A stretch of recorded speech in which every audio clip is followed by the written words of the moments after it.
এবং আমি আকাশ থেকে পবিত্র পানি বর্ষণ করেছি ৪৯ যাতে তা দ্বারা মৃত ভূখণ্ডকে জীবিত করি এবং আমি যে সকল জীবজন্তু ও মানুষ সৃষ্টি করেছি তার মধ্য থেকে অনেককে তা পান করাই ৫০ আর আমি তা তাদের মধ্যে বন্টন করি যাতে তারা উপদেশ গ্রহণ করতে পারে তর্পা অধিকাংশ লোক শুধু অকৃতজ্ঞতায় প্রকাশ করে ৫১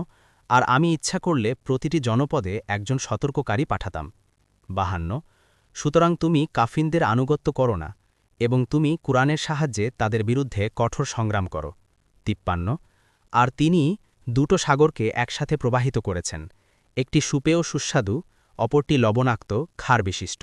এবং তিনি এতদোভয়ের মাঝখানে একটি অন্তরায় ও একটি অনতিক্রম্য সীমানা স্থাপন করেছেন ৫৪ আর তিনি পানি থেকে মানুষ সৃষ্টি করেছেন অতঃপর তিনি তাকে বংশগত ও বৈবাহিক সম্পর্ক যুক্ত করেছেন আর তোমার রব হল প্রভূত ক্ষমতাবান ৫৫ আর তারা আল্লাহর পরিবর্তে এমন কিছুর ইবাদাত করে যা তাদের কোনো উপকারও করতে পারে না এবং তাদের কোনো ক্ষতিও করতে পারে না আর কাফির তো তার রবের বিরুদ্ধে সাহায্যকারী